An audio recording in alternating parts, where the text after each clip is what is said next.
My husband looked at me through the rearview mirror and said it in that tone I had known for 11 years, the tone he used when he talked to the cleaning lady, not to his wife. "Rachel, when we get there, you wait outside." I was sitting in the back seat of the black F-150, always in the back seat, 11 years in the back seat, his mother in the front, my husband driving, and me in the back like luggage you carry out of obligation. "Why?" I asked, even though I already knew asking was pointless. "Because this is family business." "I am family, Gregory. I'm your wife." He didn't even bother turning his head. He adjusted the rearview mirror so he wouldn't have to see me and let that sentence fall out of his mouth like it was nothing. "Rachel, you don't understand inheritance. You don't understand the law. You don't understand any of it. Wait outside." Dorothy, my mother-in-law, didn't say a single word, and her silence was the worst kind of agreement that exists. Because when someone who could defend you chooses to stay quiet, the message is clear. You are not worth defending. I swallowed the tears. I pressed my hands together in my lap, nails digging into my palms, and I stared out the window while Clarksville blurred past my water-filled eyes. In that moment, I had no idea that in less than an hour, my entire life was going to turn upside down. That the man who told me to wait outside was exactly the one who should have carried me through that door.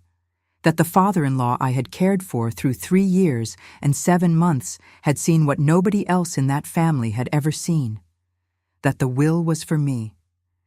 But before I tell you what happened inside that notary's office, I need you to understand who I am, where I came from, and why I was sitting in the back seat of that truck like I didn't deserve to exist.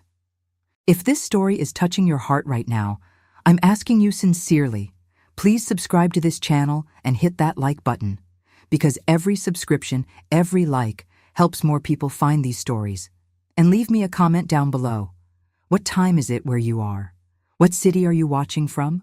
I read every single comment. Knowing someone is out there on the other side, feeling this with me, gives me a strength you can't imagine. So please, comment down below. Now let me tell you this story from the very beginning. My name is Rachel Ann Mitchell. I'm 34 years old. I was born and raised in Clarksville, Tennessee, in a neighborhood called Riverside. People who grew up there know exactly what Riverside is. Cracked sidewalks, houses so close together you can hear your neighbor sneeze, a corner store that's open till midnight, kids riding bikes barefoot in the middle of the street. My mother, Donna, raised me and my sister alone. My father left when I was 4 years old. He didn't die. He didn't get lost. He didn't disappear mysteriously. He just left. Walked out on a Sunday afternoon, said he was going to get cigarettes, and decided he didn't want to come back, so he didn't. My mother worked as a house cleaner in 3 different homes. Monday, Wednesday, Friday in one house. Tuesday, Thursday in another. Saturday in the third. On Sundays, she did all the laundry from the whole week and packed meals for the days ahead. We lived in a 2-room apartment, 1 bedroom and a kitchen that was also the living room, also the laundry area, also everything. Shared bathroom down the hall. A water heater that made a sound like a dying engine every single morning. I grew up understanding that money was hard, that food is not wasted, that clothes get mended, that shoes get resold, that dignity, that one you can't buy and you can't sell. You carry it on the inside, even when everything on the outside is telling you that you don't matter. I finished high school in 2009. I wanted to go to college, but college cost money, and money was the one thing we had the least of. So I went to work. First as a cashier at a bakery downtown, then as a receptionist at a dental clinic, then back to the register at a small grocery store in the neighborhood. Work that paid little, wore you out, and went nowhere. In 2015, I completed a certified nursing assistant program through the local community college. 800 hours of training. I learned how to bathe a bedridden patient, how to manage medications, how to dress a wound, how to work with someone living with dementia, how to hold the hand of someone who is dying and not let the fear show on your face. That program changed my life, because for the first time, I had a profession that actually meant something to me. I liked caring for people. I liked being present. I liked being the one who stays when everyone else walks out the door. Over the next 8 years, I worked with 7 elderly patients. Miss Helen, 92, advanced Alzheimer's. I was with her for 14 months until the very end. Mr. Harold, 86, recovering from a stroke. 6 months of rehabilitation. He walked out of that facility on his own 2 feet. Miss Florence, 78, broken hip. 5 months in a wheelchair. She got up from it. Each one of them taught me something. Miss Helen taught me patience. Mr. Harold taught me stubbornness. Miss Florence taught me that we are stronger than we think we are. I was making $2,200 a month. It wasn't a lot, but it was mine. Money I earned with my own hands, my own sweat, my own care, until Gregory showed up and took everything, including me. I met Gregory Allen Crawford in 2013 at a mutual friend's birthday cookout. He arrived in a button-down shirt, a gold watch on his wrist that he claimed was a real Invicta but was a knockoff from the flea market, hair slicked back, and a way of talking that I, at 22 years old, confused with charm. "You're the most beautiful woman here," he said, leaning against the kitchen counter, beer in hand, smiling like someone who knows they're attractive and uses it as a tool. I laughed. I felt embarrassed, because nobody had ever said that to me. I was the girl from Riverside, the house cleaner's daughter, the one who wore clothes from the Goodwill. Nobody ever looked at me and saw the most beautiful. Nobody looked at me, period. And suddenly here was this tall, well-dressed, nice-smelling man with a truck in the driveway and cash in his pocket, telling me I was beautiful. Of course I fell. Of course I did. Because when you spend your whole life invisible, the first person who sees you becomes the sun, even if that sun burns. We dated for 6 months. 6 months of restaurants, movies, gifts. My dad owns a company. One day, all of this will be ours. You'll never have to work again. 6 months of promises. And I, who had never been given a single promise in my life, believed every single one. He took me to his parents' house for the first time on a Sunday afternoon. Brentwood neighborhood, big house, 2-car garage, automatic gate, a yard with trimmed hedges and a stone walkway. I looked at that house and felt the ground disappear beneath my feet. I thought, these people are from a different world, and I'm from a different one, and those 2 worlds don't mix. Dorothy opened the door, hair perfectly done, clothes that said, I don't work, but I dress like I'm going to a board meeting. Strong perfume, pearl earrings, eyes that scanned me from head to toe in less than 2 seconds. "Oh, you're Rachel?" Not, "Nice to meet you." Not, "Welcome." Not, "Come on in, honey." "Oh, you're Rachel." Like someone saying, "Oh, this is the problem my son brought home." Gregory walked in behind me like a man who has always belonged in that house. "Mom, this is Rachel, my girlfriend." I watched Dorothy adjust her pearl earring like my presence was a physical discomfort. "Sit down, Rachel. Dinner's almost ready." I sat at the end of the table, the very end, because nobody pointed me to a seat. And when nobody shows you your place, you sit where there's space, where nobody looks, where nobody has to make conversation. The end of the table is where the invisible people sit. Walter, Gregory's father, came in from the garage 15 minutes later, through the side door, hands stained with grease. He'd been working on something in the shop, even on a Sunday, even though he was the owner, because Walter was that type of man, the type who built everything with his own hands and never stopped building even after he'd already built it all. "Afternoon," he said to the room, not looking at anyone in particular. "Dad, this is Rachel." He looked at me, then at Gregory, then back at me. There was something in that look, not judgment, not approval, analysis. The look of a man who reads people the way he reads invoices, looking for what's off, what doesn't add up. "You work?" he asked. Direct, no small talk. Yes, sir. I'm a caregiver. I work with elderly patients. You like it? Very much. He washed his hands at the kitchen sink, sat at the head of the table, and didn't say another word through the entire meal.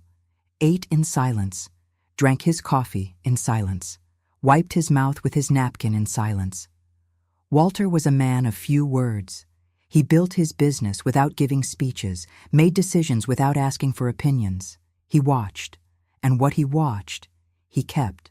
But when I was leaving, he was on the front porch, cigarette in his left hand, the other hand in his pocket, smoke rising slowly in the afternoon air.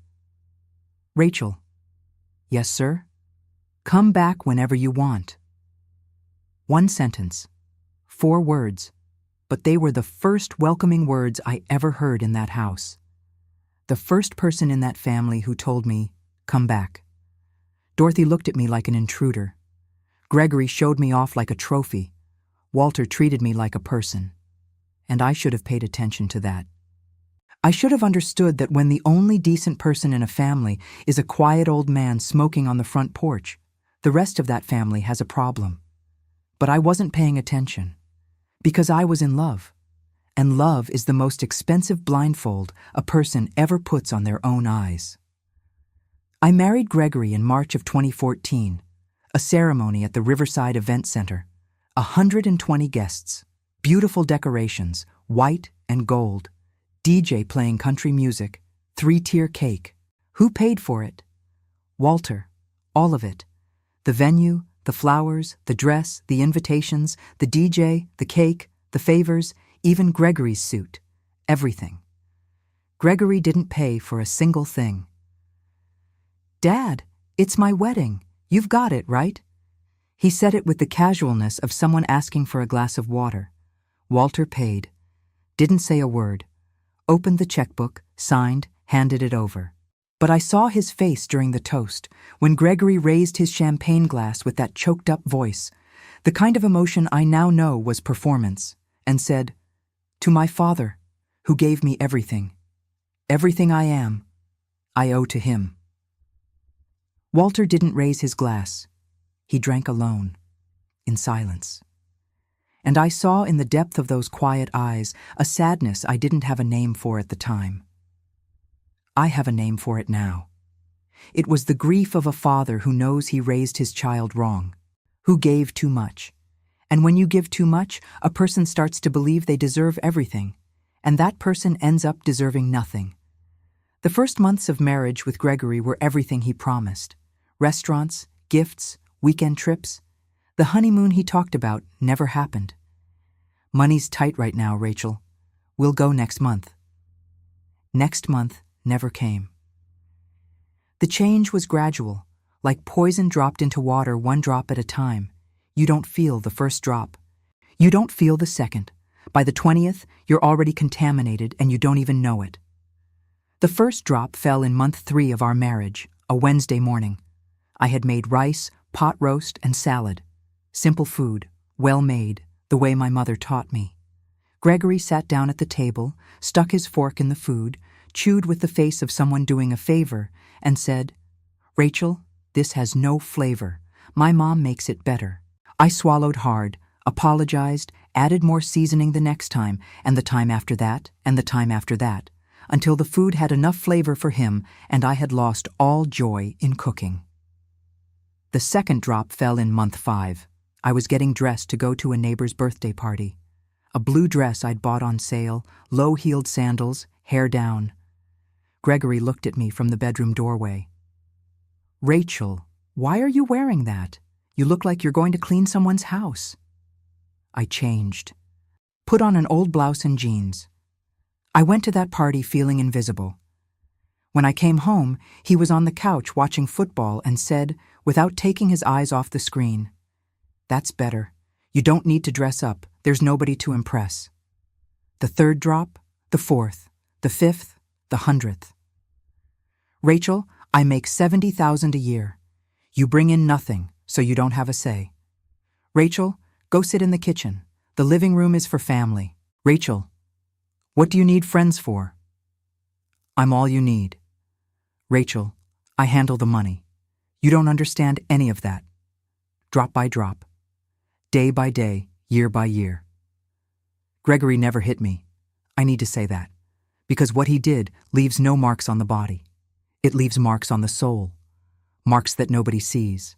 That no test detects. That no hospital treats. The mark of being made smaller. Of being erased. Of existing only as an extension of someone else. Of waking up every day not knowing who you are anymore, because it's been so long since someone decided who you were supposed to be that you forgot. In 11 years of marriage, I never had a bank account in my own name. When I worked, my paycheck went into his account. Rachel, I handle the finances. You don't understand money. I didn't have a credit card. I didn't have a car. I didn't have a key to our own house. He locked it from the outside when he left. For security, he said. I had no close friends, no voice, no will of my own. I had Gregory, and Gregory had me, like property, like the truck he drove but didn't own, like the business he pretended to run but didn't. I was one more thing in his name that he didn't deserve to have. And Dorothy, his mother, was the polished version of contempt. She never raised her voice, never cursed, never said anything overtly cruel. Her contempt was elegant, made of exclusion, of silence, of looks that passed through me like I wasn't even there. 11 years of marriage, and she never once called me her daughter. I was Rachel, or Gregory's wife.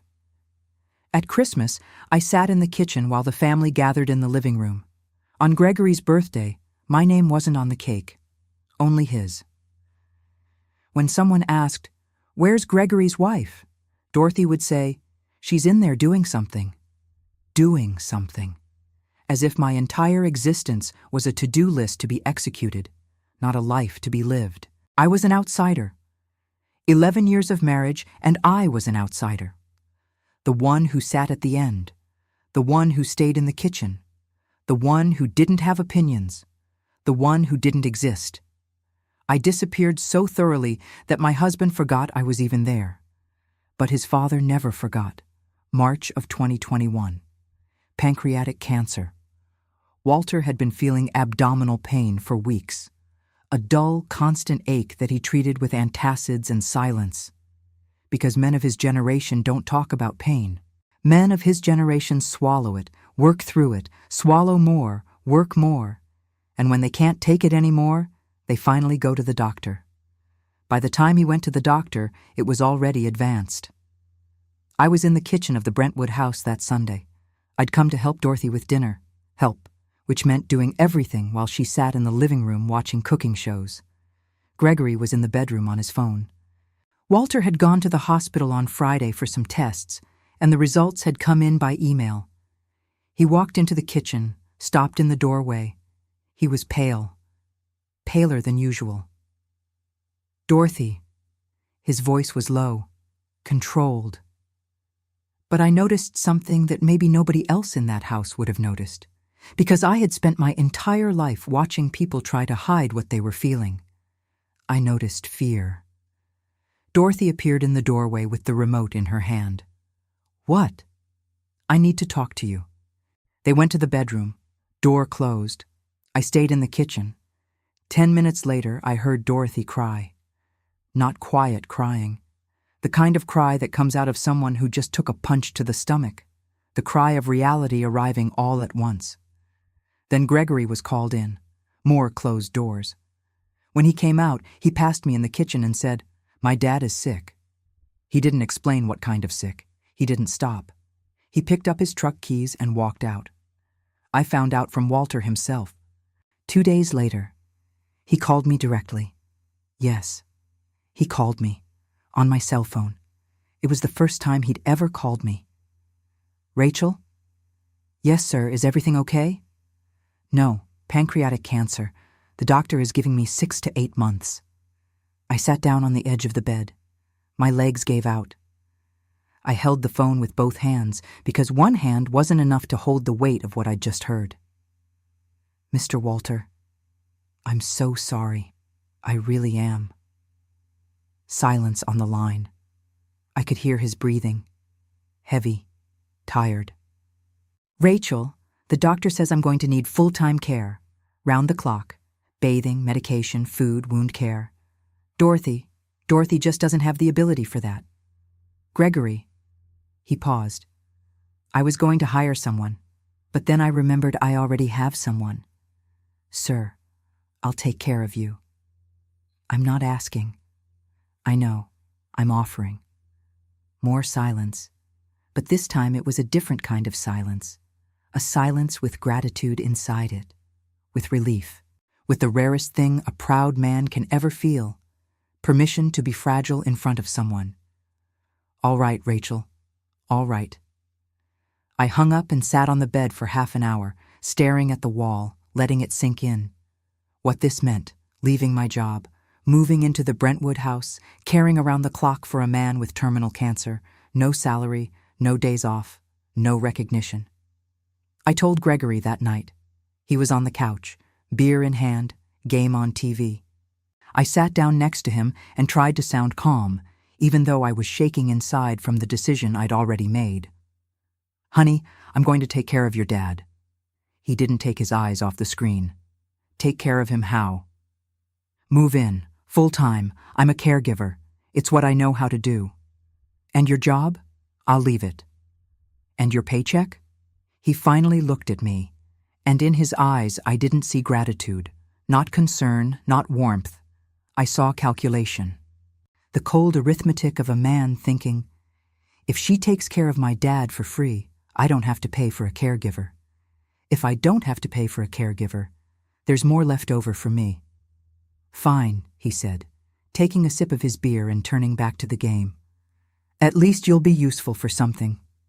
His mother's sentence, coming out of his mouth, the genetics of cruelty, passed from mother to son like a family recipe.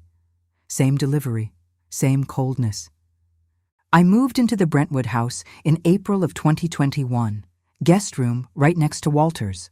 I brought one suitcase of clothes, a pillow, my CNA certificate in a plastic folder, and a picture frame with my mother's photo.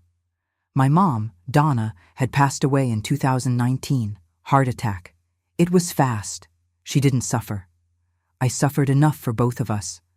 The routine with Walter was established in the very first week.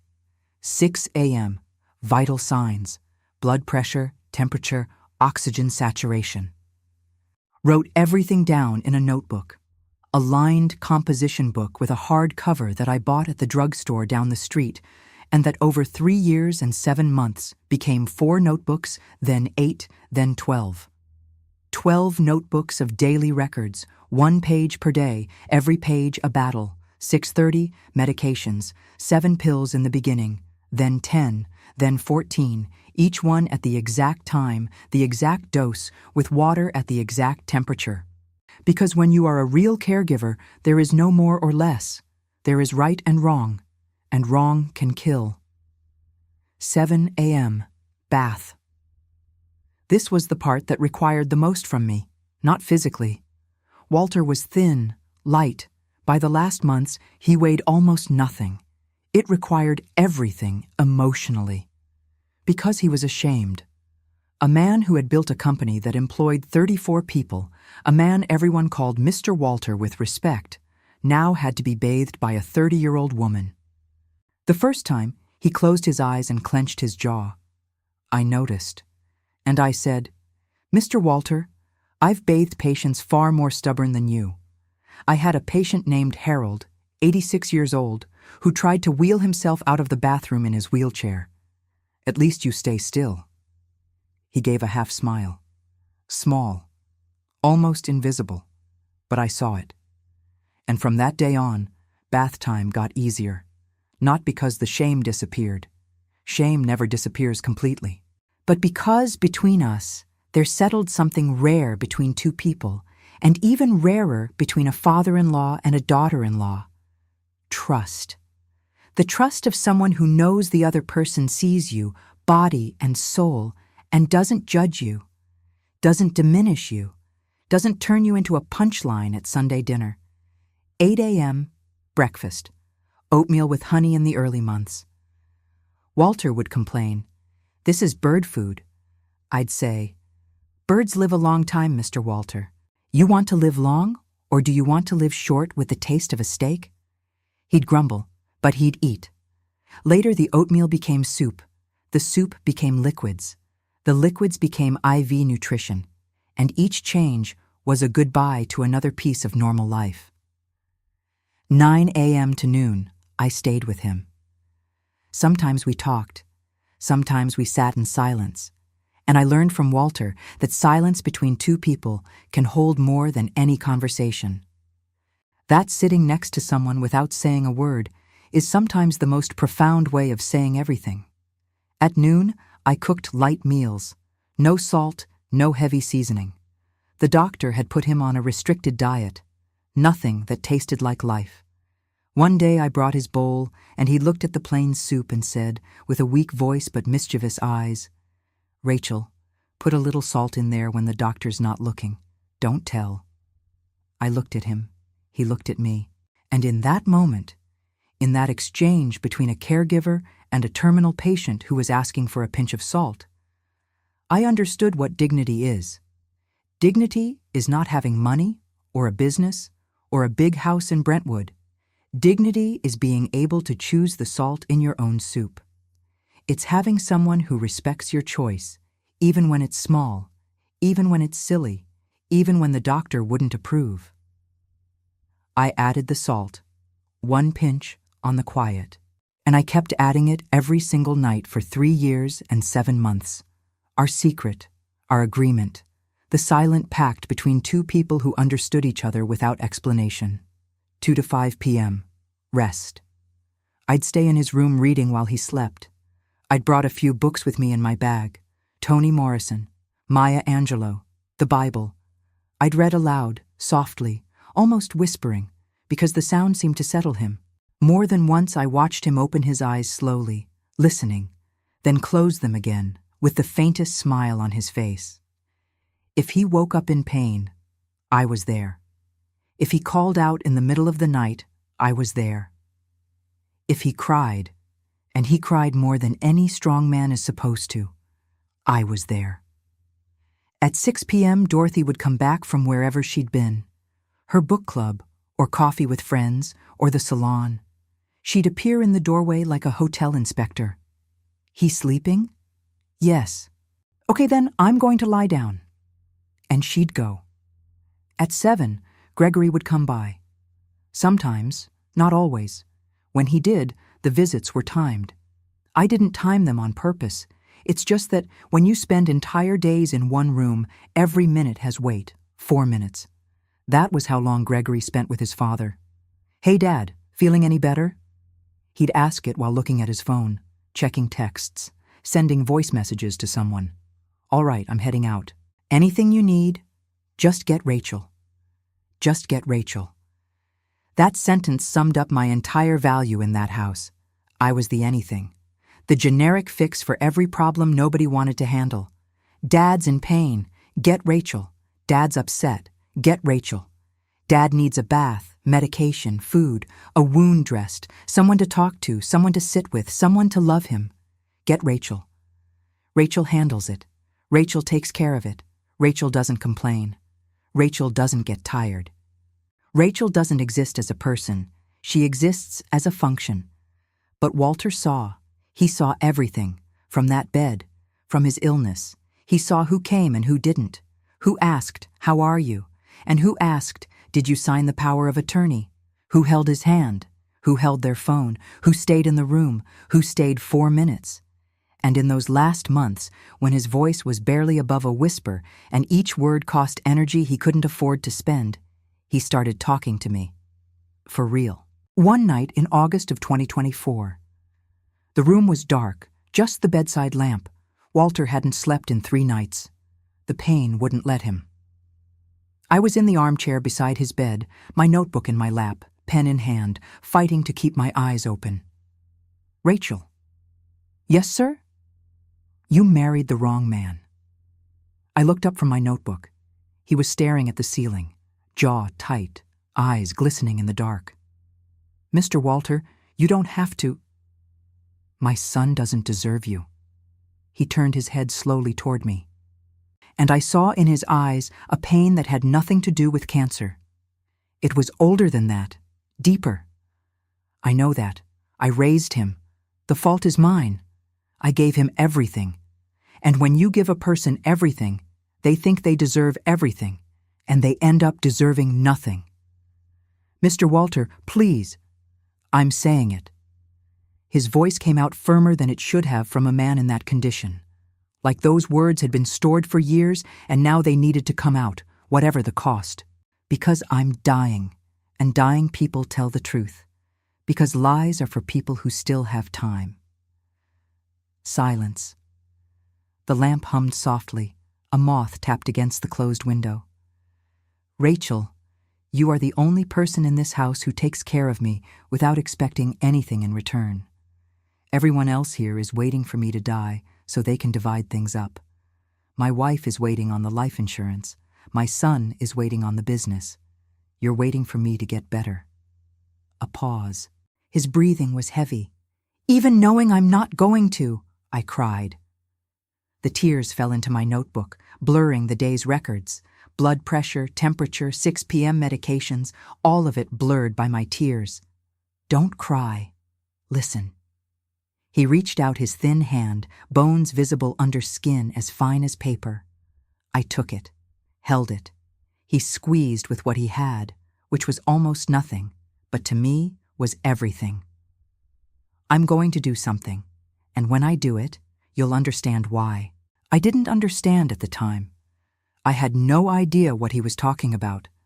I thought it might be the fever, or the medications, or the nighttime delirium that sometimes came and took him to places that didn't exist. But it wasn't delirium. It was clarity. The clarity of a man who had spent his whole life watching and decided in his final chapters to act. What I didn't know, what nobody in that house knew, was that in March of 2023, a full year before that night conversation, Walter had gone to the office of Lawrence Harmon, attorney at law. The man had been Walter's attorney for 28 years. The man who had handled the opening of the second location, the supplier contracts, the tax planning, the labor disputes. The man who knew every cent of the Crawford family's assets. Walter sat down in Lawrence's chair, thin, sick, but sharp as a blade, and said, "Lawrence, I'm going to die. And when I die, my son is going to try to take everything. Dorothy will let him, and Rachel will be left with nothing. I don't want that to happen." Lawrence told me this himself later. Said he sat looking at Walter for a long moment before asking, "Walter, are you sure?" And Walter, in that quiet voice that never wasted a word, said, "Lawrence, it took me 35 years to build this. I'm not leaving it to someone who can tear it apart in 5 minutes." The months passed. The cancer advanced the way a tide comes in. Slow, steady, relentless. Every week was a loss. The loss of appetite, the loss of strength, the voice fading, the smile coming less often, weight disappearing. In the end, Walter weighed barely 100 pounds. But his mind lost nothing. He tracked everything. He knew Gregory was coming to the business less and less. He knew Dorothy had called her own attorney. Yes, she had a separate lawyer, not Lawrence, to ask about spousal inheritance rights. He knew the two of them were having conversations in the kitchen, thinking he couldn't hear, about the assets, the accounts, about when this is over. And I kept going. Bath, medication, food, salt hidden in the soup, notebooks, reading aloud beside the bed, middle-of-the-night calls, hand-holding, presence without expecting anything in return, because that is what caregiving is. Not technique, not certification, not protocol. It's being there when nobody else is, holding someone's hand when nobody else will hold it. Putting secret salt in the soup of a dying man, because even a dying man deserves a little flavor in his life. The last 4 months were the hardest. Walter needed constant care. 24 hours, no breaks, no days off, no rest. I slept in the armchair in his room. Didn't sleep really. Dozed. 20 minutes here, 30 minutes there. I woke at any sound. His groan of pain, his breathing changing, a cough, the silence. That was the worst. Because when a terminal patient goes suddenly quiet, the caregiver's heart seizes. Silence can mean he fell asleep, or it can mean he's gone. I lost 12 pounds in those final months. The dark circles under my eyes deepened. My hands, which I had always kept soft, became cracked and dry because I forgot to take care of myself. My hair, which I kept up in a bun, always fell loose because I had no time to pin it back.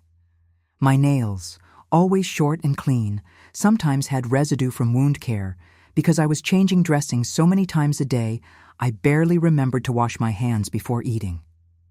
I was disappearing, physically, emotionally, dissolving inside that room, that routine, that care that consumed everything, and nobody noticed. Gregory came less and less. 4 minutes became 2, then visits every other day, then once a week. Dorothy still came by at 6 p.m. He's sleeping? Yes. Okay, I'm lying down. And she'd go. Nobody asked how I was doing. Nobody offered me a glass of water. Nobody gave me a single day off. I was the machine that cared. And machines don't feel. Machines don't get tired. Machines don't cry in the bathroom at 3 a.m. with the shower running so nobody can hear. But I cried. Every night in that bathroom, with the door locked and the shower on to muffle the sound. I cried from exhaustion, from loneliness, from missing a life I wasn't sure I had ever actually lived. I cried from grief, watching Walter dim day by day like a candle slowly burning out. And I cried from anger, an anger I didn't even know existed inside me, at having given everything and received nothing. Not a thank you. Not a hug, not a single, "How are you holding up, Rachel?" The only one who knew was Walter, because he saw, even sick, even weak, even with death knocking at his door every morning, he saw. One September morning, I walked into his room with his breakfast tray, and he looked at me with those eyes that the illness had made enormous in his thin face, and said, "Rachel, are you eating?" "I'm eating, sir." "You're not. You're thinner than me." He forced a small smile, and I could see even that cost him pain. "And I've got cancer, so imagine." "I'm fine, sir." His voice went serious, firm, despite the frailty. "Stop lying to me. Everyone in this house lies to me. Dorothy tells me everything is fine. Gregory tells me he cares. You're the only one who doesn't lie to me, so don't start now." I set the tray on the nightstand, sat in the armchair, and for the first time in months, I wasn't the strong caregiver. I was just Rachel, the girl from Riverside, the one who couldn't hold it together anymore. "I'm tired, Mr. Walter." My voice cracked under the weight of everything I'd been swallowing. "I'm so tired." "I know." He reached out his hand, and I took it. "I'm sorry. I'm sorry you carry this weight alone. I'm sorry my son doesn't see what you do. I'm sorry I'm putting you through this." "You're not putting me through anything." "I am, but at least I know it. Rachel, I want you to know something." He squeezed my hand with everything he had left, which was almost nothing but felt like everything. "When all of this is over, your life is going to change. I promise you that." I didn't understand. I thought he was delirious, or comforting me, or doing what dying people do when they want to ease their conscience. But he wasn't delirious. He wasn't just comforting me. He wasn't easing anything. He was warning me. October 14th, 2024, 6:12 in the morning. Walter's room. The Brentwood house. I was in the armchair, awake as I had been every night for the last 4 months. Notebook in my lap, pen in my hand, bedside lamp on, window closed, the silence of an early autumn morning so dense it felt solid. His breathing changed at 5:40, slower, more spaced out. The intervals between each breath grew wider. 5 seconds, 8, 12, 15. I set down the notebook and sat on the edge of the bed. I took his hand. Thin, cold. The bones under the skin, like dry branches beneath old paper. "I'm here, Mr. Walter." He squeezed my hand, barely. But he squeezed. The way a person says without words, "I know you're here. I know you always were." At 6:12, he let go. His hand relaxed in mine. His chest stopped rising. The silence that followed was not the silence of sleep. It was a different kind. Final. The silence of someone who is gone. I held his hand for 8 more minutes, because I didn't want him to go alone, even if he had already gone, even if it made no difference. I held it, because for 3 years and 7 months, my hand had been his anchor, and I was not going to be the one who let go at the last moment.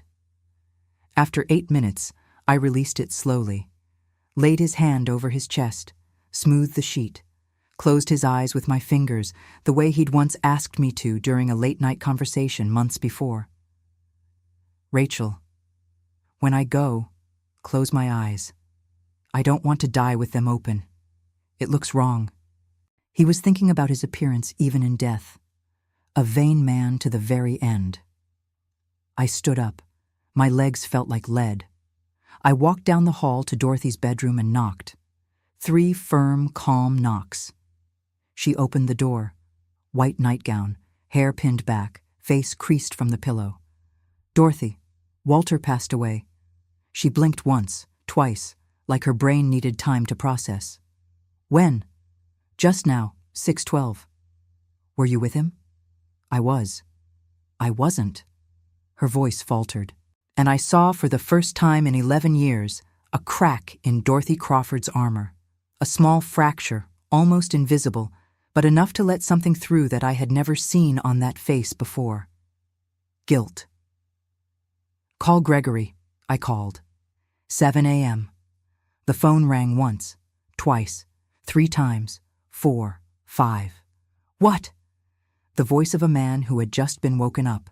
The voice of a man who had slept through the night while his father was dying. The voice of a man who had never lost a single hour of sleep over the man who lost every hour working to give him everything he threw away. "Gregory, your father passed away." A long silence. I heard him breathing through the phone. I heard the sound of sheets moving. I heard a woman's voice in the background, not my voice because I was calling from the hallway of the Brentwood house. A woman's voice that said, "Who is it?" And Gregory hushed her quickly with a sound.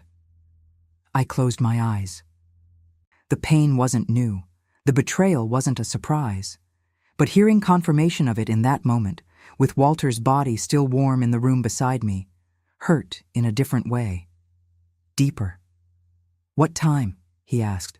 6:12. "Okay, I'll be there later. I need to stop by the office first." He stopped by the office first. His father died at 6:12 in the morning, and he stopped by the office first. What I found out later was that those errands were to change the safe combination, pull the company documents, and check the account balances. Before he ever saw his father's body, he checked the balances. I hung up the phone, walked back to Walter's room, sat in the armchair, looked at him, quiet, at peace, free for the first time in 3 years and 7 months from all of it. "Rest, Mr. Walter," I said softly. "You deserve it." 14 days from the funeral to the attorney's office. 14 days that I walked through like I was moving underwater. Everything slow, everything blurred, everything heavy. The funeral was the next day.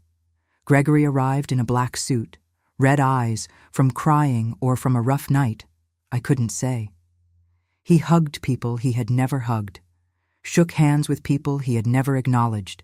He gave a speech. "My dad was my hero, the strongest man I've ever known. Everything I am, I owe to him." Performance, pure theater, the script of the devoted son. Memorized and rehearsed in front of a bathroom mirror. I watched. I had known this man for 11 years. I knew the difference between his pain and his act. And at that funeral, Gregory was acting. I stood in the corner in black, quiet. Nobody asked how I was doing. The caregiver doesn't have a funeral to attend. The caregiver organizes the funeral. I was the one who called the funeral home. I was the one who chose the casket. Walter had asked for something simple, plain wood, nothing flashy.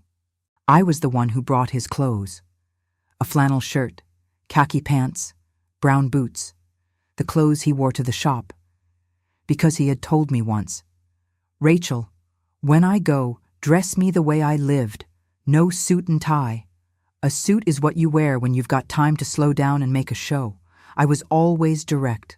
I dressed him direct, the way he asked. In the days that followed, Gregory went into predator mode, inheritance predator. Day 3, he was in Lawrence's office. "Lawrence, when do we open the will?" he asked, sitting down without being invited, crossing his legs with the arrogance of someone who thinks the world orbits around him. "In the legal time frame, Gregory. Can't you give me a heads up? Even just a general idea of what he left?" Lawrence took off his glasses, polished them with the cloth from his breast pocket, put them back on, the gesture of a man holding himself together. "Gregory, your father left a sealed will. I'll open it at the notary's office on the scheduled date with whoever he specified should be present. You'll know who that is on the day." On day 5, Gregory called me. I was in Walter's room, going through his things, the clothes, the leftover medications, my notebooks with all his records, notebooks that were mine, but had his entire life inside them. My phone rang, and I answered with shaking hands, because every time Gregory called, I shook. 11 years of conditioning. The body remembers fear before the mind does. "Rachel, do you know if my dad had any accounts at other banks?" "I don't. He never mentioned anything to you? You were with him all day, every day." "Gregory, I was your father's caregiver. I did not handle his finances." All right. He exhaled, impatient. "But if you remember anything, let me know." On day 7, Dorothy called me into the kitchen. I was washing dishes from lunch. She appeared in the doorway with that straight posture, that hard look, that air of someone about to announce something and not waiting for a response. "Rachel, now that Walter is gone, you don't need to be here anymore." I turned off the faucet slowly, dried my hands on the dish towel, turned to face her. "Here in the house? Here in this family?" She crossed her arms. Her pearl earrings swayed slightly. "You took care of him. Thank you. But it's over. You can go back to where you came from." The ground opened under my feet, not because of the cruelty. I was used to her cruelty, because of the speed. 7 days. The man had been dead for 7 days, and she was already sending me away, like dismissing an employee the morning after the contract ends. "Thank you for your services. You may go." "Dorothy, I'm married to Gregory." "I know, but your role here was to care for Walter. Walter is gone." "Role," she said, "role," like I was contracted labor. 11 years of marriage equaled a service agreement. Services rendered. Invoice closed. You're free to go. I didn't respond. I went back to washing the dishes, hands shaking, eyes burning, pride bleeding on the inside. But I would not give her the satisfaction of watching me cry. On day 10, Gregory came to the house with Dorothy. A meeting in the living room. Doors closed. I wasn't invited. But I could hear from the kitchen because Gregory's voice was louder than the walls were thick.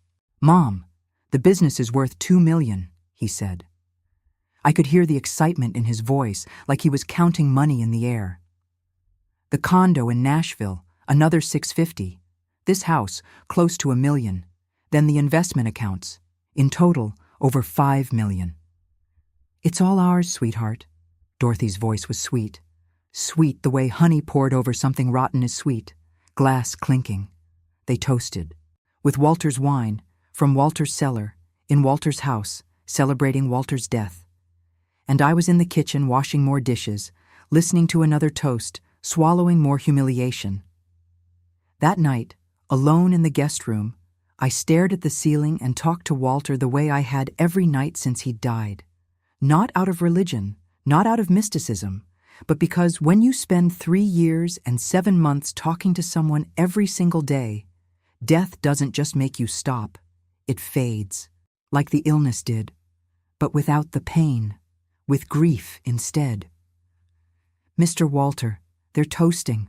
They're counting the money you spent your whole life earning, and I'm still in the kitchen, like always, at the end of the table, like always, on the outside, like always. Silence. You said you were going to do something I'd understand later. I still don't understand, sir, but I trust you. I always trusted you. October 28th, 2024, 14 days after the passing. Harmon, Reeves and Associates, Notary and Estate Services. 318 Commerce Street, downtown Clarksville, 10 o'clock in the morning. I got dressed in the guest room. Simple black dress, the same one from the funeral, the only black dress I owned. Flat sandals, the only pair that wasn't falling apart. Hair down. Down because Walter had once said, on an afternoon in May, when I was fixing his pillow and my bun came loose and my hair fell over my shoulders, "Rachel, your hair is pretty when it's down. Reminds me of my mother." I wore it down for him, even though he wouldn't see it. Because when someone who matters to you asks for a small thing, you do it. Even after they're gone. Especially after they're gone. I looked in the bathroom mirror. Thin. Deep circles under my eyes. A tired face, 34 years old that looked like 50. But my eyes still had something in them. Something 11 years with Gregory and 60 years of Dorothy had not been able to erase. I didn't have a name for it then. I do now. It was resistance. The quiet resistance of someone who endures because they believe enduring has to mean something. We drove. Gregory at the wheel of the F-150, Dorothy in the front seat, heavy perfume, dark clothes, expensive handbag that Walter had bought her on a trip to New York. Me in the back seat, always in the back seat. And it was there, in that truck, on the way to the attorney's office, that Gregory said the sentence I already told you about at the beginning. The sentence that cut me. The sentence that knocked me to the ground. "Rachel, when we get there, you wait outside. You don't understand inheritance." We arrived. Old building, marble lobby, long hallway, fluorescent lighting that made everything look a little sick, plaques on doors, Suite 1, Suite 2, Suite 3, Harmon, Reeves and Associates. Gregory adjusted his tie. Dorothy straightened her bag. The two of them walked ahead, me behind, like always. At the door to Suite 3, Gregory stopped, turned to me, hand on the knob. "Wait here." "Gregory, I need to be in there." "No, you don't. Wait outside." He opened the door, walked in. Dorothy followed without looking at me. The door closed in my face. The sound of the latch echoed in the empty hallway like a slap. I stood there, staring at the closed door. Then I leaned against the wall. Then I sat down on the wooden bench in the corridor. Then I slid off the bench to the floor. Because humiliation has weight. And when it gets heavy enough, your body goes down. Your legs give. Your dignity gives. And you find yourself sitting on the cold floor of a notary's office in a black dress and flat sandals, not sure how you got there. Not just in the office, in your life. I cried. Not loud, quiet. The kind of cry you learn after years of crying without making noise. A trained cry. 11 years of bathroom floors with the water running.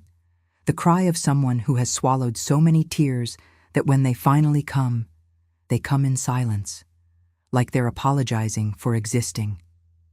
The cry of sit in the kitchen, the cry of go to the end of the table, the cry of wait outside, the cry of a woman who cared for a man for 3 years and 7 months, gave him baths, gave him his medications, gave him his dignity, gave him hidden salt in his soup, and got sent away like someone returning a uniform at the end of a shift.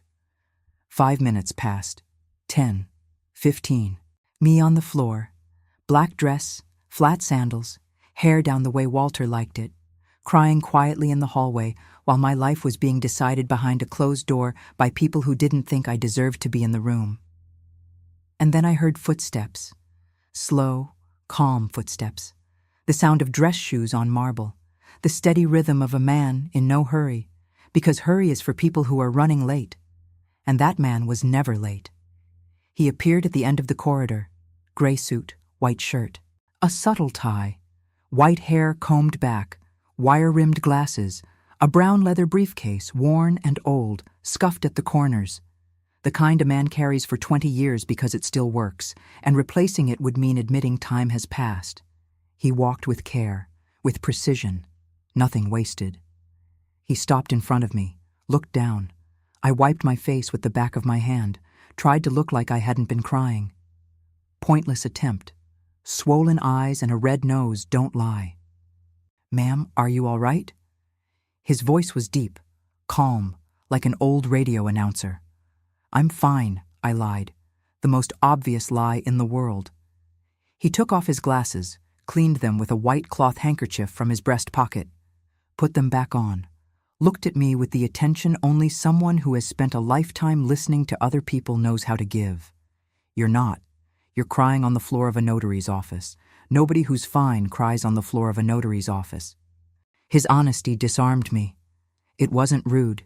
It was the kind of honesty that cuts clean. "Which suite are you here for?" I asked, more to change the subject than out of curiosity. "Suite 3. My heart stopped. "Suite 3 is where they're reading my father-in-law's will." "I know. I'm his attorney, Lawrence Harmon." I looked at him. Really looked at him. The name Gregory had mentioned with irritation in the weeks before. That stubborn old attorney who won't give us anything early. Now it had a face. The face of a serious, dignified man with 28 years of loyalty to Walter Crawford. "You're Lawrence Harmon?" "I am. And you are Rachel Ann Crawford, Gregory's wife." Lawrence stopped completely, like someone had pressed a pause button in him. He took his glasses off again, put them back on. I was beginning to understand that this was the equivalent of him taking a slow breath. "You're Rachel?" "Yes." "The Rachel who took care of Walter?" "Yes." "And you're out here?" "My husband told me to wait outside, that I don't understand inheritance." Lawrence was silent for 5 seconds. 5 seconds that felt like 5 minutes. I watched his jaw tighten. I watched his fingers press harder on the briefcase handle. I saw in his eyes something that surprised me. Indignation, not for himself, for me. Then he did something I did not expect. He sat down on the floor next to me, in a gray suit, briefcase on his lap. His knees cracked when he folded them, his body protesting the gesture, but his conscience overriding the protest. "Mrs. Crawford." His voice had dropped, quiet now, like the empty hallway had become a confessional. "Walter asked me to draw up his will in March of 2023. He sat in my office, thin, sick, more clear-headed than most healthy people I know, and he said, 'Lawrence, I'm going to die, and when I die, my son is going to try to take everything. Dorothy will go along with it. And Rachel will be left with nothing. I don't want that to happen.'" I stopped breathing. My heart was hammering so hard, I was certain he could hear it. "He said that.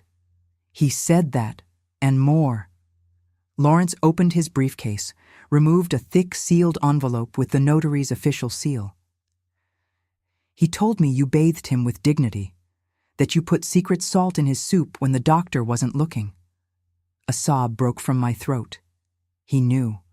Walter knew I put salt in his soup. And he had told his attorney. Because to him, that pinch of salt wasn't just salt. It was love. It was someone who cared enough to disobey the doctor and obey her heart. "He told me you used to read to him in the evenings while he slept, that you were the daughter he never had." I started crying again, but differently.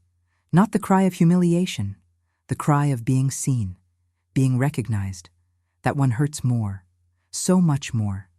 Because we survive being despised. We get used to it. We build walls around it. We push through it. But we cannot survive being witnessed, being named, being called important by someone we thought hadn't even noticed. Walter had noticed everything, every bath, every medication, every night awake, every pinch of salt, every whispered prayer, every handhold, everything. And what he noticed, he wrote down. And what he wrote down was in that envelope. Mrs. Crawford, do you know why I came out here to the hallway? I shook my head. I couldn't find my voice. Because Walter put a clause in the will, Clause 1. Lawrence opened the envelope with the care of someone opening a reliquary. He removed the document, pointed to the first page. The clause reads, "The reading of this may only take place in the presence of Rachel Ann Crawford, my daughter-in-law. If she is absent, the reading must be postponed until she is present." I lifted my hand to my mouth. The words entered slowly, like water finding a crack in a wall. Slow, but unstoppable. I walked into Suite 3, Lawrence continued. Gregory and Dorothy were sitting there, waiting, practically salivating. I asked, "Where is Rachel?" Gregory said, "She's outside. She doesn't need to be in here." Lawrence paused. He put the document back into the envelope with the same care with which he had removed it. I closed my briefcase, looked at Gregory, and said, "Then the reading does not happen, because Walter required her presence. And the wishes of the deceased in this office carry more weight than the wishes of the living." Silence in the corridor. Only the distant sound of someone typing in another room. The hum of the air conditioning. My heart beating so loud I was certain he could hear it. "I came to get you." He stood up. His knees cracked again. He made a quick grimace of pain that he covered with an adjustment to his jacket. Then he extended his hand to me. A steady hand. The hand of a man who signs documents. Not of a man who closes dirty deals. "Mrs. Crawford, you are the only person who needs to be in that room, because the will is for you." I looked at his hand, then at his face. I looked for the lie. I looked for the trick. I looked for the trap that life had always set along my path. I found nothing. Only the clean truth of a man who had spent 28 years being loyal to another man and was now carrying out that man's last request. For me. For her. "Come with me." I took his hand. I rose from the floor. I straightened my dress. I wiped my face with the back of my hand. I smoothed my hair, down, the way Walter liked it, and I walked beside Lawrence Harmon down the hallway of the notary's office towards Suite 3, hand in hand with my father-in-law's attorney, in a black dress, in flat sandals, with swollen eyes and a racing heart. The door to Suite 3 opened. I walked in. The notary, Janet Reeves, sat behind her desk, short hair, glasses, professional expression. Neutral, the way it's supposed to be. But I saw her glance from me to Lawrence with a look so small it barely existed. The look of someone saying without words, "That's her." Gregory sat in a chair on the right. Black suit, tie, hair slicked back, gold watch on his wrist.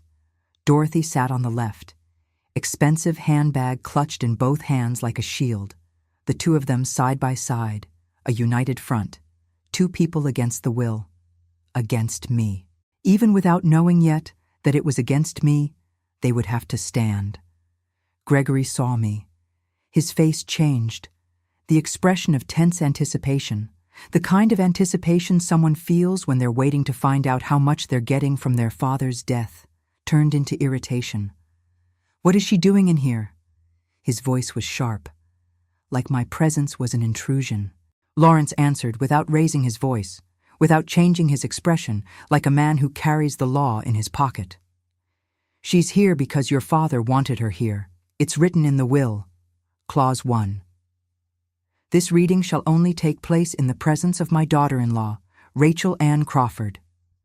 Ms. Reeves, it's on page 1 if you'd like to verify." The notary opened the document. Read. Confirmed. "Correct. Mrs. Crawford's presence is mandatory per the testator's instructions. Gregory turned red, the kind of red that starts at the collar and rises to the forehead. His hands gripped the armrests, but he said nothing. Gregory, sit down and listen. Lawrence's voice didn't rise a single decibel, but the weight of it filled the room like thunder. For once in your life, listen. Gregory sat, not because he wanted to, because he had no choice. Because when a man with 28 years of law in his bones speaks in that tone, even someone with no respect for anyone sits down. I sat in the empty chair beside the notary's desk, hands in my lap, fingers laced together, shaking. Janet Reeves adjusted her glasses, opened the sealed envelope, and began to read. I, Walter James Crawford, United States citizen, businessman, in full possession of my mental faculties, do hereby dispose of my estate as follows. Gregory leaned forward in his chair, eyes locked on the document like a hawk. Dorothy pressed her handbag against her chest. I clasped my hands in my lap and asked God, or Walter, or the universe, or whoever was listening, to give me the strength for whatever came next. Clause 2. Crawford Building Supply, LLC. Gregory straightened his neck. I leave 70% of the company's shares to my daughter-in-law, Rachel Ann Crawford. The silence that followed was not silence. It was a vacuum, the air being pulled from the room. I watched Gregory's mouth open, close, open again, like a fish pulled from water. Dorothy turned her head so fast toward me that her pearl earrings hit her jaw. The notary continued, because a will gets read to the end, no matter who objects. The remaining 30% stays with my son, Gregory Allen Crawford, under the condition that he performs an active operational role in the company, meaning he actually works. Should he fail to meet this condition for any period exceeding 6 months, the remaining 30% shall be automatically transferred to Rachel. Gregory shot up from the chair as if he'd been electrocuted. His face was the color of a ripe tomato. The veins in his neck were visible. His hands were shaking. What? Janet Reeves didn't flinch. Not a single muscle in her face moved. She had been a notary for 20 years. She had seen everything in that room. People who screamed, people who fainted, people who cried, people who made threats. A will does not care about reactions. Mr. Crawford, please, the reading continues. He sat, or rather, he collapsed, like a sack of concrete thrown to the floor. Lawrence watched from his position by the door with the expression of a man watching the conclusion of a plan that had taken 2 years to construct. Clause 3. The residential property in Brentwood. I leave the house to my daughter-in-law, Rachel Ann Crawford, with lifetime right of occupancy. My wife, Dorothy Elaine Crawford, may reside in the property for as long as Rachel permits. Dorothy let go of her purse. It slid off her lap and fell to the floor. She didn't even notice. She was staring at the notary like the woman was reading a death sentence. For as long as Rachel permits. Her voice cracked in the middle of the sentence. 61 years of composure evaporated in 4 words. Lawrence answered without hesitation. For as long as she permits. It's written. Clause 4. The condominium in Nashville. I leave it to my daughter-in-law, Rachel Ann Crawford. Clause 5. The property in Fairview. I leave it to my daughter-in-law, Rachel Ann Crawford. Each clause was a detonation. Each Rachel Ann Crawford was an explosion. And I was sitting at the epicenter, hands in my lap, eyes wide open, heart hammering so hard I thought everyone in the room could hear it. I didn't believe what I was hearing. Every sentence the notary read was like a brick being placed into a house I didn't know was being built for me. Walter was building me a house, not of brick and mortar, of justice. Clause 6, investment accounts and bank balances. I leave 80% to my daughter-in-law, Rachel Ann Crawford, and 20% to my son, Gregory Allen Crawford. The amount corresponding to the 80% shall be transferred to a bank account opened exclusively in Rachel's name by Lawrence Harmon within 30 days of this reading. Gregory stood again, this time with violence. His chair toppled backward. The sound cracked through the room like a gunshot. "This is insane. I'm his son. I'm the heir." His voice had lost all control. It was no longer the voice of the man who ran the house, the voice of the man who ran me. The voice of the man who ran the store. It was the voice of a child whose toy had been taken. A 37-year-old child with a beer gut and a fake watch, throwing a fit because his father didn't give him what he wanted. My father was sick. He wasn't in his right mind. She manipulated him. He pointed at me, finger trembling, eyes bloodshot. Dorothy at his side, mouth open, the color drained from her face like paint washing away. She manipulated him. She was there all day, every day, whispering in his ear, turning him against me and my mother. Lawrence opened his briefcase with surgical calm, removed a smaller envelope, placed it on the desk. "Gregory, sit down." "I'm not sitting down. Sit down, because I have one more thing to read." Something in Lawrence's tone, perhaps the absolute stillness of it, made Gregory sit. The chair had been righted by the notary. He sat in it, trembling, sweating, breathing hard. Lawrence removed from the envelope a handwritten letter. Old letter paper, yellowed. Walter's handwriting. Shaky in the final months, when the illness had taken hold of his body and writing had become an act of pain and pure will, but legible. Every word legible. Because Walter Crawford was a man who, when he wrote to be understood. No frills, no meandering, straight as a flannel shirt and a pair of brown boots. Walter gave me this letter along with the will. He asked me to read it aloud after the clauses. Lawrence looked at Janet for permission. The notary nodded. Authorized. Lawrence cleared his throat, adjusted his glasses, and read. The entire room held its breath. Gregory. One word, a son's name written by his father's hand. You are my son. I love you, but love is not blindness. Lawrence paused, looked at Gregory. Gregory was staring at the floor.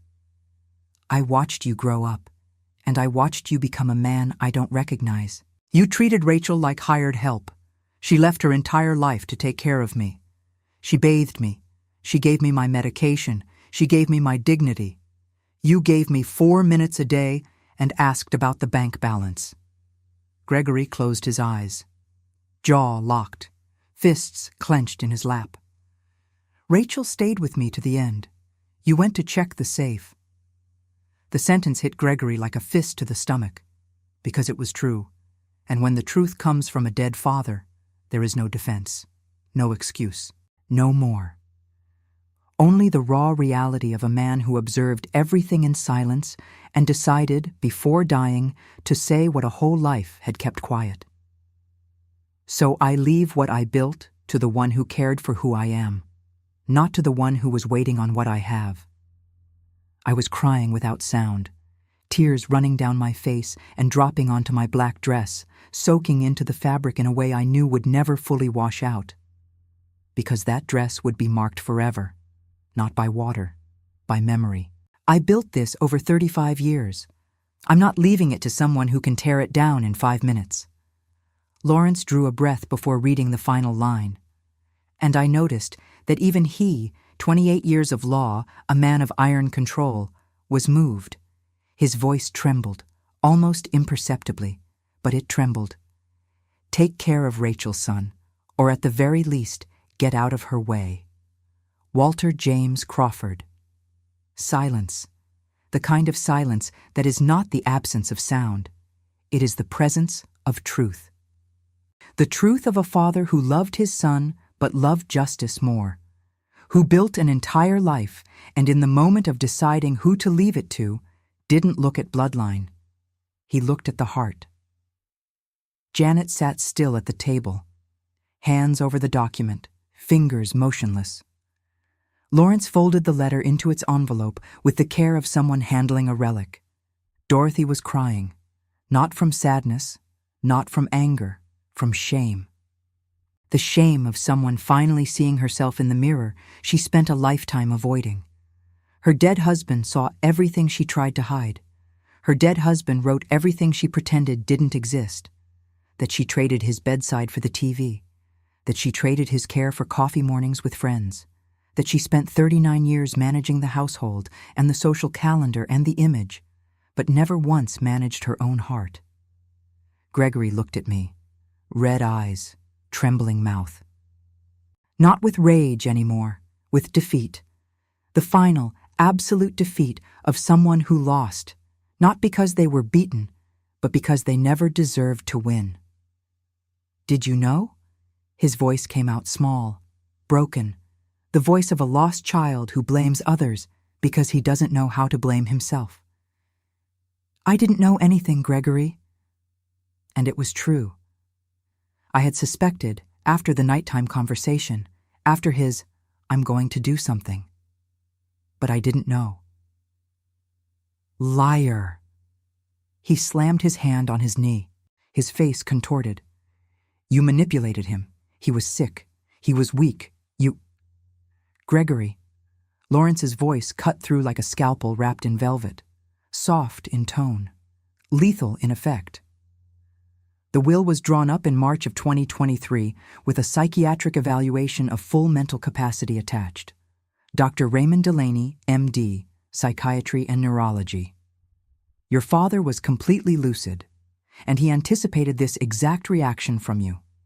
Exactly. Which is why the evaluation. Which is why the witnesses. Which is why me. Lawrence opened his briefcase one final time, removed another document, set it on the desk beside the will. Psychiatric evaluation confirming full testamentary capacity, dated March 14, 2023. 3 witnesses, Robert Calloway, Roger Martin, Martha Sutton. All company employees with more than 15 years on the job. All present at the notary on the day the will was signed. All documented, all legal and airtight. He looked at Gregory with the patience of a man who has seen this film before. Any legal challenge will be denied, and if you try, the attorney's fees come out of your 30%, which, I'll remind you, you lose if you don't actually work in the business for more than 6 months. Gregory was silent for 10 seconds, the 10 longest seconds I had ever witnessed. Then he stood up, not yelling, not swinging, not speaking. He reached into his pocket, pulled out the truck keys, walked to the door, opened it, walked out, and slammed it behind him. The sound echoed through the room, down the hallway, down the marble staircase, and probably out into the street. The sound of an heir who discovered that inheritance is not a right. It's a recognition. And he had not been recognized. Dorothy stayed in her chair, her expensive handbag on the floor, her pearl earrings still, her eyes red. She looked at me. For the first time in 11 years, she looked at me. Not as Rachel, not as Gregory's wife, not as the outsider, not as the woman at the end of the table, not as the woman in the kitchen. She looked at me as what I had always been. The person who cared for her husband while she watched television. The person who bathed the man she had chosen to share her life with, but did not choose to share his illness. The person who held Walter's hand at 6:12 in the morning while she slept in her nightgown in the room next door. Rachel. Her voice was something I had never heard from her before. Fragile, human, stripped of the elegant armor, stripped of the veneer of superiority. It was the voice of a 61-year-old woman who had just discovered that her husband had seen everything she spent her life trying to hide. Dorothy, you can stay in the house. I'm not going to ask you to leave. I said it. And in the moment those words left my mouth, I understood I had become someone different. Not the Rachel from Riverside, not Gregory's wife, not the outsider. The Rachel Walter saw, the one who cares, the one who stays, the one who, when given the power to take, chooses to leave, because that is what real people do. Real people don't take revenge. They protect. Dorothy lowered her head. Her chin touched her chest. Her hands trembled in her lap. Thank you. One word. 11 years. The first real word she had ever said to me. Not polite, not protocol, not performance, real. From the bottom of a place inside her she hadn't known existed until that moment. The days that followed the reading were the strangest of my life. Because everything had changed, and at the same time, nothing had changed. I still woke up at 6 in the morning. I still walked toward Walter's room, which was empty now. Bed made, lamp off. His scent still caught in the curtains, the way a ghost refuses to leave. I still put my hand on the pillow where his head used to rest. I still said, "Good morning, Mr. Walter." Because the habit of 3 years and 7 months doesn't die in 14 days. It fades, slowly, like the illness did, but without the pain, with grief instead. Gregory didn't reach out in the first days, not to yell, not to cry, not to apologize. He vanished. The truck disappeared from the garage and he spent a week without a word. Dorothy told me, with the quiet voice of a woman who no longer has the energy to pretend, "He's at her place, his girlfriend. I know he has one. I always knew." I didn't respond. There was nothing to say. I had known too. Since the night Walter died and I called Gregory and heard the woman's voice in the background. Maybe before that. Maybe since the nights he went out to handle things at the office at 10 p.m. and came back smelling of someone else's perfume. Maybe always. But when you decide not to see, you don't see. And I spent 11 years deciding not to see. On the 10th day after the reading, Gregory showed up unannounced. He opened the front door of the house, which was now legally my house, and walked in like he still owned it. Dorothy was in the living room watching TV. I was in the kitchen cutting vegetables for soup. Soup I kept making every night, without the hidden salt, because the only one who had ever asked for hidden salt was no longer there to ask. He came into the kitchen, dark circles, unshaven, wrinkled shirt, no hair product, no gold watch, no air posture. He looked like a man who had fallen off a cliff and still hadn't understood that the ground had been beneath him for days. "Rachel." I didn't stop cutting. I kept my eyes on the cutting board. Carrots, zucchini, potatoes, the same vegetables I cut for Walter. "Rachel, we need to talk." "Talk about what, Gregory?" He pulled out a chair, sat down, ran his hand over his face. When he spoke, his voice was different. Not the commanding voice, not the ordering voice. The voice of someone trying to find the right words and not knowing where to start because his whole life he had been saying the wrong ones. I was an idiot. Silence. I cut another carrot. The sound of the knife on the board was the only sound in the kitchen. "I treated you badly. I treated my father badly. I treated everyone badly." He was staring at his own hands, hands that had never really worked, that had never built anything, hands that had only ever taken what others built. I thought I was the heir, that everything was mine by right, that I deserved it. "And you didn't?" "No." The word came out like a guilty plea, accepting the verdict. "I didn't." I stopped cutting. I looked at him. For the first time in 11 years, I looked at Gregory without fear, without submission, without the need to please him, to accommodate him, to shrink myself so he could fit in the room. I looked at him as an equal. Or maybe, and I know this sounds harsh, but it's true, I looked at him as someone who was above him. Not because of money, not because of assets, because of choices. "Gregory, I'm going to ask you for a divorce." He wasn't surprised. I think he already knew. I think he walked into that kitchen knowing he was going to hear it. Maybe he came for exactly that, to hear the final sentence from a mouth that had been silent for 11 years. "I know," he said quietly, "and I'm not going to fight you. I'm not going to take your 30%. I'm not going to sue. I'm not going to humiliate you, because I'm not you, Gregory. I never was. He raised his head, eyes glistening. And I saw in that moment, for just a second, the man he could have been if he hadn't been born, believing the world owed him something. The man Walter tried to raise but couldn't. The man who existed somewhere inside that shell of arrogance and laziness, but who never had a reason to come out, because it was always easier to stay inside. Rachel, I'm sorry. I know you are. But sorry doesn't undo 11 years. Doesn't undo the times I sat at the end of the table, the times I stayed in the kitchen, the times I was left outside. Sorry is a beginning, Gregory, but the end is each of us going our own way. He nodded, stood, walked to the kitchen doorway, stopped. Without turning around, he said, "My dad was right about everything." And he left. The divorce was straightforward, cold. 2 attorneys, 2 chairs, 1 judge, uncontested, because Gregory had no ground to stand on. The will was bulletproof. Psychiatric evaluation, 3 witnesses, 28 years of attorney loyalty, a notary with her seal. Every point was a nail in the coffin of any challenge. Gregory tried anyway.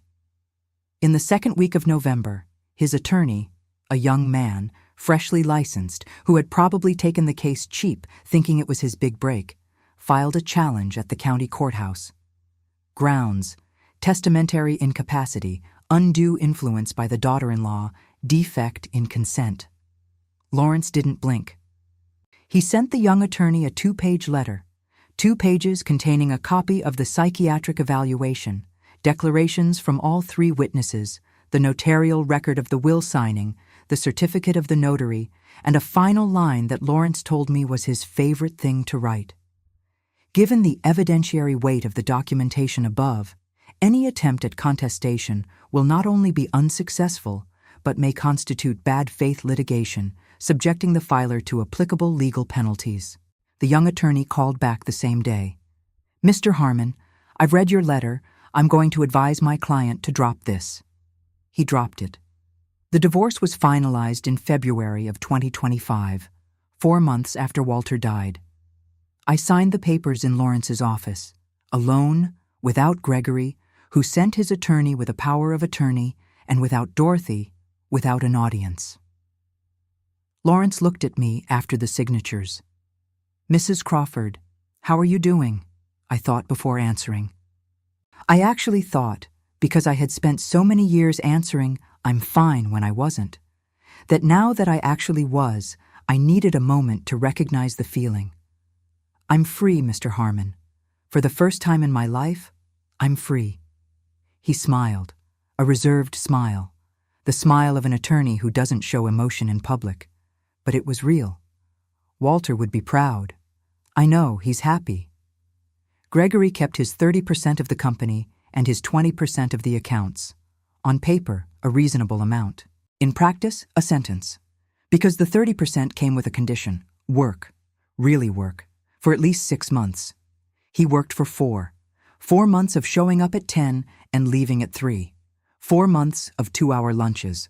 4 months of being titled Director of Sales while directing nothing and selling nothing. 4 months of repeating the same habits Walter had watched and documented in the will. Then he stopped coming. The 30% transferred automatically to me, the way the clause had specified. Walter knew his son. He knew Gregory wouldn't last. He knew 47 years of laziness don't cure themselves in 6 months. He knew Gregory would do exactly what he did. Give up. Because giving up was always what he did best. Crawford Building Supply is now 100% mine. Mine. Rachel Ann Crawford's, the girl from Riverside, the house cleaner's daughter, the caregiver who made $2,100 a month and didn't have a bank account.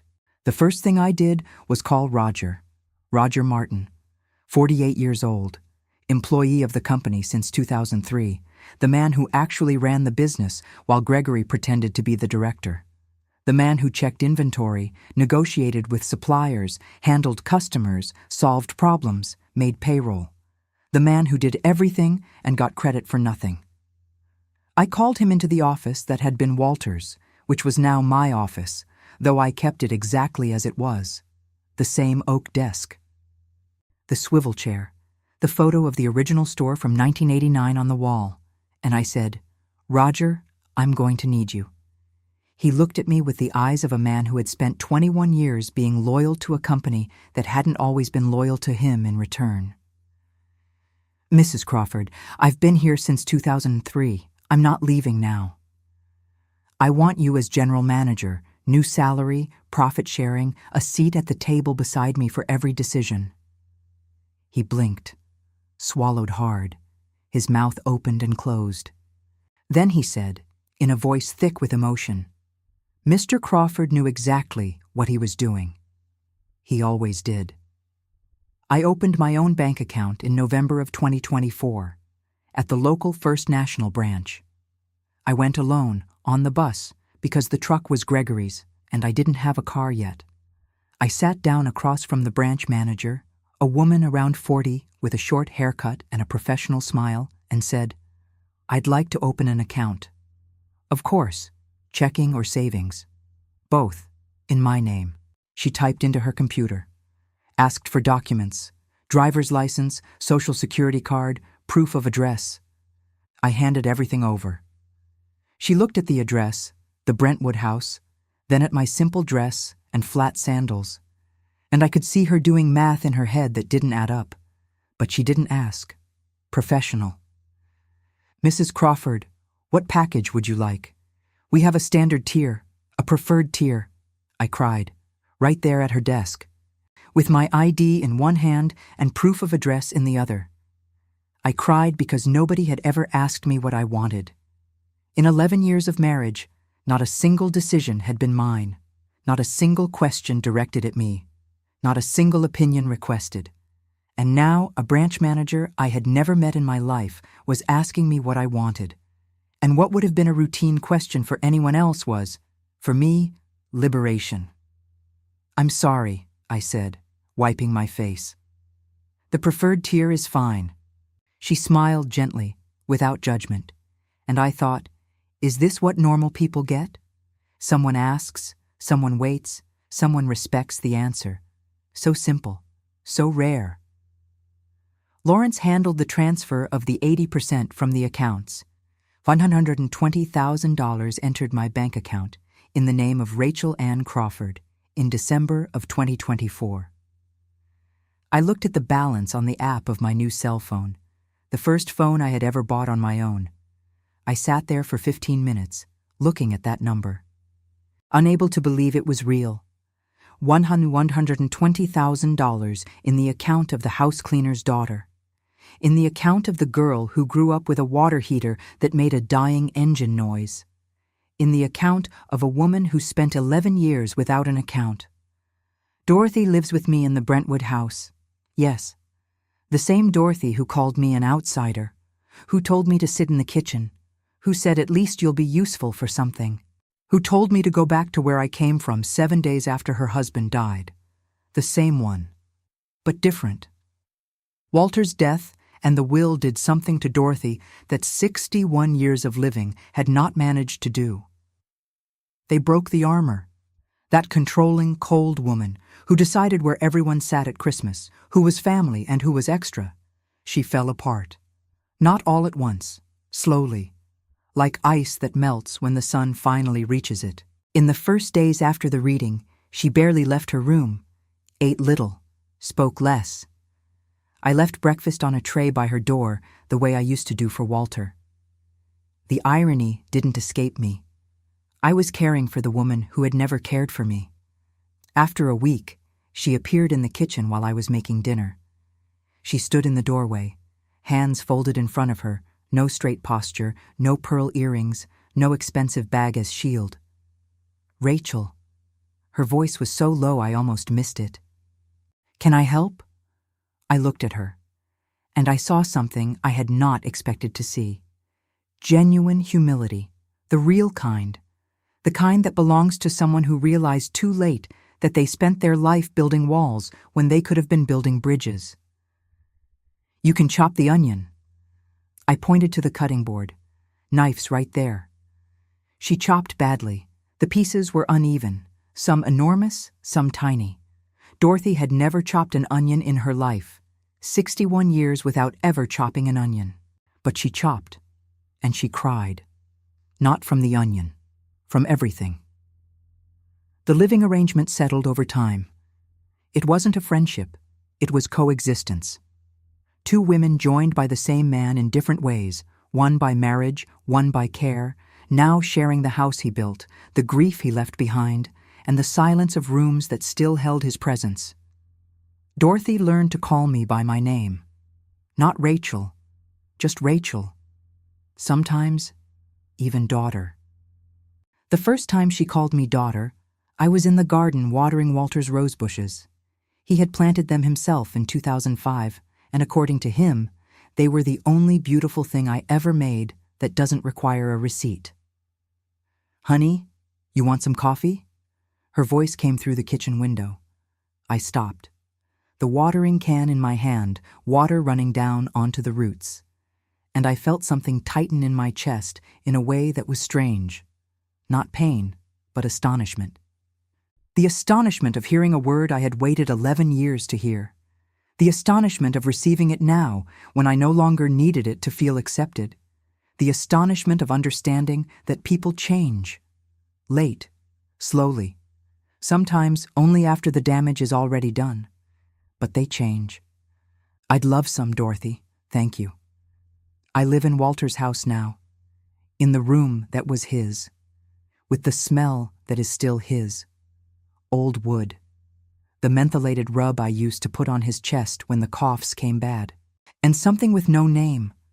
The scent of a person who spent enough time in a place that they became part of the walls, the sheets, the air itself. On the dresser, his photo. The one I took about a month before he died. He was in the garden in the afternoon sun, sitting in the white plastic chair that's still there today, in the same spot, because I've never had the courage to move it. I had said, Mr. Walter, can I take your picture? He gave me that look, the look of someone who thinks it's a silly idea but doesn't have the energy to argue. What for? To remember you. Remember what? A sick old man? A good man. He gave a half smile. The most the pain would allow. But it was real. And I pressed the button the exact moment the late afternoon sun fell across his face, lighting up his eyes, softening the lines, making the dying man look, just for a second, like the man he had been before the illness. Strong, dignified, present. And every night, before I close my eyes, I look at that photo and say, Good night, Mr. Walter. The store is doing well. Sales were up this month. Roger brought on 2 new reps. Good ones, committed. You'd like them. The rose bush in the garden bloomed again. The red one, your favorite. Dorothy's doing better, eating more. She even chops onions now. You wouldn't believe it. And the secret salt? I still put it in the soup every night. A pinch, on the quiet. Even though you're not here to ask for it. Silence. The quiet of the big house, the quiet of his room, the quiet that is not empty, that is full of everything he said and everything he wrote, and what is written, nobody takes away. My name is Rachel Ann Crawford. I'm 34 years old. I'm a caregiver. I take care of people the world has forgotten, people their families left in the corner of a room that everybody visits for 4 minutes and then leaves. I stay. I always stay. And one day, a man whose own son had forgotten him, he saw me. He saw me for real. Not as hired help, not as an outsider, not as Gregory's wife. He saw me as Rachel, the one who cares, the one who stays, the one who puts secret salt in the soup. And he left everything to me. Not because I deserved the inheritance, but because I deserved him. I deserved his time, his trust, his smile in that garden photo. I deserved his hand in mine at 6:12 in the morning. I deserved to be there, and he knew it. He wrote it down. And what is written, nobody takes away. Not the ungrateful son who checked the safe before he saw his father's body. Not the mother-in-law who traded her husband's bedside for evening TV. Not the husband who told me to wait outside, because I waited outside the notary's office. But I was inside Walter's life. And in the end, that was the only thing that mattered. Not the money, not the $5 million, not the company, not the house, not the Nashville condo, not the land in Fairview, not the balance in the app I still look at and can barely believe is real. It was him. It was Walter. It was being seen by someone who spent his whole life watching in silence, being chosen by someone who could have chosen anyone, receiving, after so much invisibility, the most powerful proof that existing matters. Someone noticed, and that is worth more than any inheritance. If you made it to the end of this story, I want to thank you from the bottom of my heart. This is my story. But I know it might be the story of many women watching this right now. Women who have been told to sit at the end, women who are kept in the kitchen, women who are left outside. If you are one of those women, I want to tell you something. Someone is going to see you. It might be today. It might be tomorrow. It might take years. But someone is going to see you. And when that person does, everything changes. If this story moved you, please subscribe to this channel and hit the like button. Every subscription, every like, helps these stories reach more people. More women, more people who need to hear that they matter. And leave me a comment below. What time is it where you are? What city are you watching from? What did this story make you feel? I read every single comment.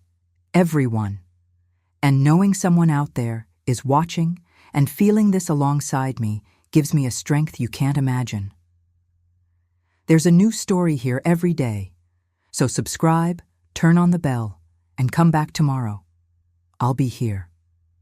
Like I always am. Because I'm Rachel. I stay.